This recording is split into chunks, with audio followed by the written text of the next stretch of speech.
जो आप भी सोचने पे मजबूर हो गए हो कि यार इस बात का क्या जवाब है, और आपने किसी से आपका ये क्वेश्चन टफ क्वेश्चन है। अच्छा, ये टफ है। एक बार नहीं, कई बार ऐसे हुए कई बार ऐसा हुआ कि जब मैं पब्लिक स्टेज पे मैं सवाल जवाब हैंडल कर रहा हूँ और कोई क्वेश्चन आता है और मुझे जवाब पता नहीं पता।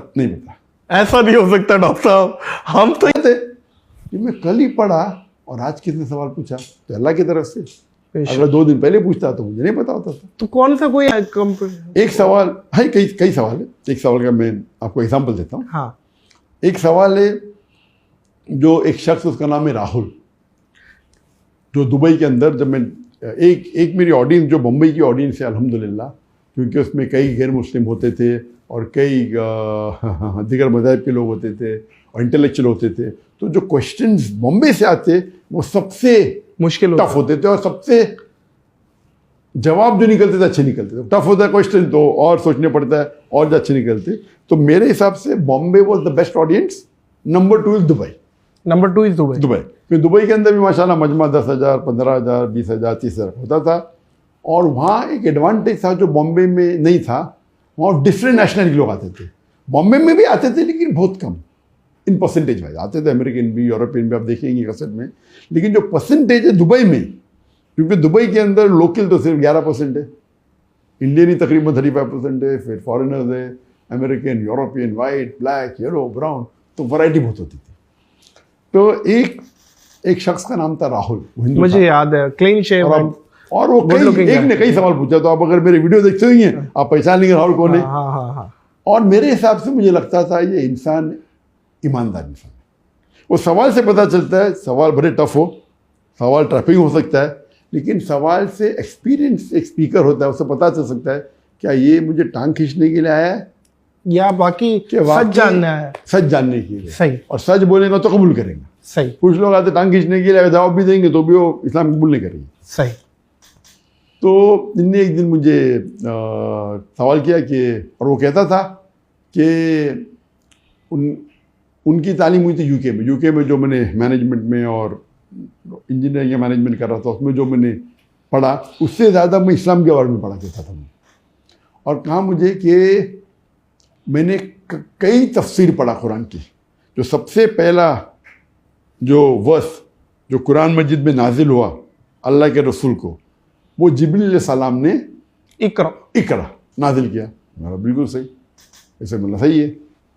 लेकिन आप कोई भी तफसीर पूछो, जब जिब्रील अलैहिस्सलाम ने मोहम्मद सल्लल्लाहु अलैहि वसल्लम से कहा इकरा, तो मोहम्मद सल्लल्लाहु अलैहि वसल्लम ने जवाब दिया अमा अना बिकारी, आई एम नॉट लर्निंग, मैं नहीं पढ़ सकता।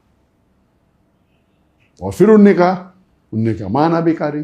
तो उसका सवाल था, फिर तीसरी बार कहा इकरा, अल्लाह के रसूल ने कहा अमा अना बिकारी, कि मैं नहीं पढ़ सकता हूँ। उसका सवाल था कि जब जिब्रील अलैहिस्सलाम ने इकरा कहा, उन्हें अल्लाह के रसूल को क्या दिखाई, कौन सा वर्क दिखाया, कौन सा पेज दिखाया, कौन सी किताब दिखाई। और ये किताब जो दिखाई या वर्क दिखाया या पेज दिखाई वो है किधर, कौन से म्यूजियम में। तो मैंने कहा ब्रदर क्वेश्चन, मैं उठा और मैं सवाल को दोहराता हूँ ताकि टाइम मिल जाए। टाइम मिलना भी एक फ़ायदा है, लेकिन वो आखिरी है जो कभी कभी काम में आता है। अक्सर जवाब पता है तो फिर टाइम की ज़रूरत, डायरेक्ट जवाब दे सकते। रिपीट दो जमा दो, क्या मुझे रिपीट करनी जरूरत, डायरेक्ट 4 बोल दूंगा मैं 4। लेकिन सवाल को जब रिपीट होता है, ये मजमा बड़ा है, मजमा है 15,000 लोग नहीं सुना, वो फिर नहीं सुन सकते। हो सकता है कि उसके लहजे मेरे लहजे में फ़र्क है। मैं स्पीकर हूँ, मेरे पास माइक्रोफोन है, उसका माइक्रोफोन सही नहीं, मेरा माइक्रोफोन अच्छा है। और लाखों लोग, करोड़ों लोग सैटेलाइट पे दिख रहे, तो मेरे कहने पे और तवज्जो देते लोग। तो मैं रिपीट करता हूँ हमेशा सवाल, भले आसान हुए तो। और एक फ़ायदा है, एक तो रिपीट करना लोग समझे, सेकेंड है वो क्वेश्चन जो क्वेश्चन पूछ रहा है, अगर मैंने गलत सुना वो मुझे करेक्ट करेगा। मैंने 2 जमा 2 4 ने पूछा, मैंने 2 जमा 3 पूछा, तो पहला ऑडियंस जो नहीं सुनी उनको पता चलेगा क्वेश्चन क्या है। नंबर 2, अगर मैंने गलत सुना तो क्वेश्चन मुझे करेक्ट करेगा, ठीक हो गया। नंबर 3, मुझे वक्त मिलता है जवाब को बराबर से फॉर्मुलेट करना, क्योंकि माइंड बहुत पावरफुल है। जब मैं रिपीट कर रहा हूँ, मेरा सिर्फ 2% या 4% मेरा दिमाग 95% दिमाग फ्री है, कैसा जवाब देना चाहिए, कितना लंबा कितना छोटा। और एक फॉर्मुलेट करना, एक का जवाब नहीं पता तो सोचने का वक्त मिलता है। तो मैंने कहा बजा से क्वेश्चन नहीं आता, क्वेश्चन आके इंजल के बैठे, मैं ब्ला ब्ला ब्ला में बोलने लगा। जब मैं रिपीट कर रहा था क्वेश्चन, अल्लाह की तरफ से इल्हाम आया, वही तो आती नहीं, नबूवत तो ख़त्म हो गई, कोई बोल नहीं सकता। लेकिन इल्हाम ऐसी चीज़ होती कि अल्लाह के रसूल अपने बंदों से कभी कभी इमीडिएटली मदद नाजिल कर देते। तो मैंने कहा brother Rahul, do you know Japanese? तो उसने बोला नो। तो ऐसे did I show you any book that you said no? आपको जापानीज पता है? तो उसने बोला नहीं। मैंने कोई किताब दिखाई आपको कि आपने कहा कि मुझे जापानीज नहीं पता है? तो मैंने जब किताब नहीं दिखाई, आपने बोले जापानीज नहीं पता, तो उसी तरीके से वाह, जिब्रील अलैहिस्सलाम ने जब इकरा पूछा मोहम्मद सल्लल्लाहु अलैहि वसल्लम को, तो मोहम्मद सल्लल्लाहु अलैहि वसल्लम को पूछने की जरूरत नहीं, मैं वर्क किधर है, किताब किधर है। वो क्या बात है डॉक्टर साहब, वाह वाह। तो ये अल्लाह के ये जवाब कोई फिकी जवाब था ही नहीं, ना कुरान और हदीस से लेना देना। उस वक्त की टाइमिंग पे फिट बैठ गया, बिल्कुल सही, फिट बैठ गया जवाब। तो ऐसे कई वक्त है जो आप तकरीर कर रहे 30 साल तक के, इस पर कोई एतराज़ करता ही नहीं, और कोई एतराज़ कर ले तो और आप क्लीन बोल हो जाते, आपको पता ही नहीं, उस टाइम अल्लाह की मदद आती।